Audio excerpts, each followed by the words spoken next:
नमस्कार, मी करिश्मा. एलव्ही न्यूजच्या बातमीपत्रामध्ये आपल्या सगळ्या दर्शकांचे अगदी मनापासून स्वागत. आपण पाहत आहात एलव्ही न्यूज. ढालगाव पंचायत समिती गणाचे उमेदवार दादासाहेब नरळे यांच्या प्रचाराचा शुभारंभ उत्साहात. ढालगाव पंचायत समिती गणातून वंचित बहुजन आघाडीचे अधिकृत उमेदवार दादासाहेब नरळे यांच्या निवडणूक प्रचाराचा थाटात शुभारंभ करण्यात आला. त्यानंतर घोरपडी गावातून प्रचार फेरी काढत मतदारांशी थेट संवाद साधण्यात आला. विकास आणि विश्वास या बळावर ही निवडणूक लढवण्याचा ठाम निर्धार यावेळी उमेदवार दादासाहेब नरळे यांनी व्यक्त करण्यात आला. ग्रामदैवत व कुलदैवत यापासून विजयाचा संकल्प. घोरपडी गावचे ग्रामदैवत मल्लूदेवी व हनुमान मंदिर, दरिलिंग मंदिर, नरळे वस्ती येथे प्रचाराचा पवित्र प्रांगणात सकाळी 10 वाजता हा सोहळा संपन्न झाला. देवी देवतांचा आशीर्वाद घेऊन प्रचाराचा नारळ वाढवला गेला. याप्रसंगी मतदारांना 7 तारखेला गॅस सिलेंडर या चिन्ह समोरील बटन दाबून प्रचंड बहुमताने विजयी करण्याची विनंती करण्यात आली. यावेळी प्रचार शुभारंभादरम्यान उमेदवार दादासाहेब नरळे यांनी नागरिकांच्या समस्या, अपेक्षा आणि सूचना जाणून घेतल्या. रस्ते, पाणीपुरवठा, आरोग्य, शिक्षण व रोजगाराच्या प्रश्नांवर प्राधान्याने काम करण्याचं आश्वासन त्यांनी दिलं. यावेळी मतदारांचा प्रतिसाद आणि कार्यकर्त्यांचा जोश पाहता प्रचाराला चांगली सुरुवात झाल्याचं चित्र दिसून आलं. कार्यकर्त्यांची मांदियाळी.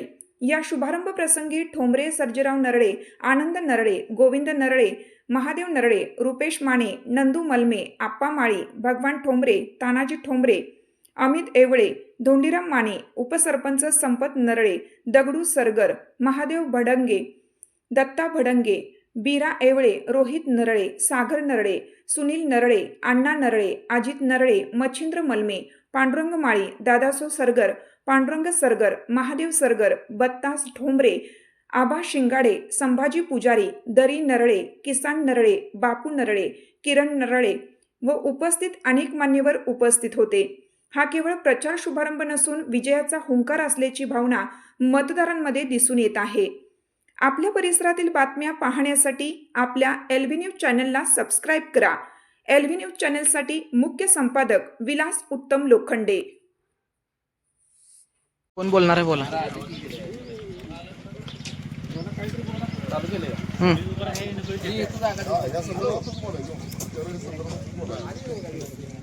जिल्हा परिषद व पंचायत समिती सांगली सार्वत्रिक निवडणूक 2026. मी उमेदवार म्हणून दादासाहेब तानाजी नरळे, वंचित बहुजन आघाडी या पार्टीतून ढालगाव पंचायत समिती गण ही निवडणूक लढवत आहे.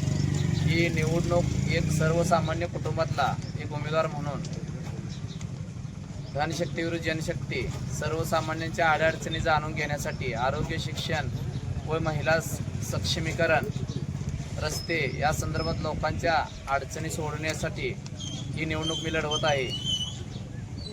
लोकांमध्ये एक असा गैरसमज आहे, पैसेवाल्यांनीच निवडणूक लढवावी, पण ज्याच्याकडे पैसे नाहीत पण समाजसेवा करण्याची इच्छा आहे त्यांनी निवडणूक लढवू नये का? काही उमेदवारामध्ये पण समोरच्या गैरसमज आहे, या उमेदवाराकडे पैसे नाहीत, आम्ही पैशाच्यावर निवडणूक जिंकू शकतो.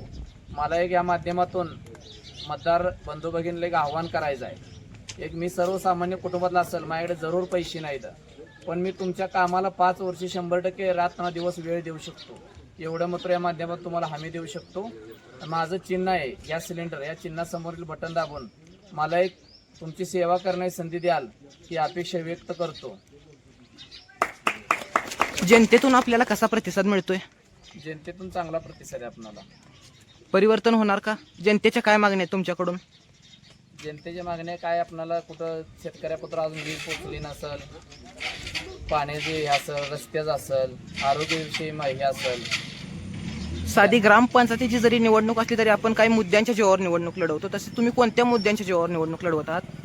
या भागात आमचा आरोग्याचा प्रश्न जास्त आहे, किंवा पाणी अजून काही लोकांपर्यंत, किंवा रस्त्याची अजून सोय झालेली नाही. मराठी शाळा असेल, आणि महत्त्वाचा माझा पहिला प्रश्न असेल की प्रत्येक गावामध्ये ती जिल्हा परिषद शाळा टिकली पाहिजे.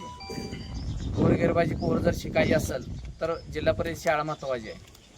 आता काही जण पैशाच्यावर संस्था काढल्या, ती पैसेवानाची पोरं त्या शाळेत जाऊ शकतील, शिकू शकतील, पण सर्वसामान्य माणसाची, शेतकरी, कष्टकरी जे गौंडी कामगार आहेत त्यांची मुलं पैसे भरून ते शिक्षण घेऊ शकणार नाहीत. त्यासाठी जिल्हा परिषद शाळा प्रत्येक गावामध्ये टिकावी हा माझा पहिला प्रयत्न राहील.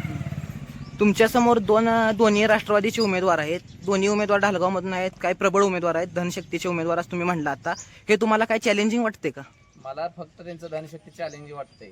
बाकीच मला काय माझ्या कार्यावर माझा विश्वास आहे. जनतेने माझ्यावर विश्वास ठेवून मला उभं केलेलं आहे. त्यामुळे माझा पूर्ण जनतेवर मतदारावर विश्वास आहे आणि मला 100% यश देतील यात काही शंका नाही. मतदारांना तुम्ही काय संदेश द्याल?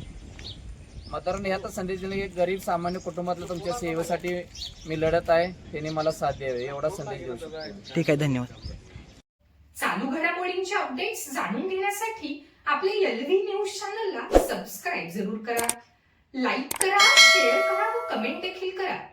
बेल आयकॉनवर प्रेस करा व नोटिफिकेशन्स मिळवा. पाहत रहा फक्त LV न्यूज. मुख्य संपादक विलास उत्तम लोखंडे.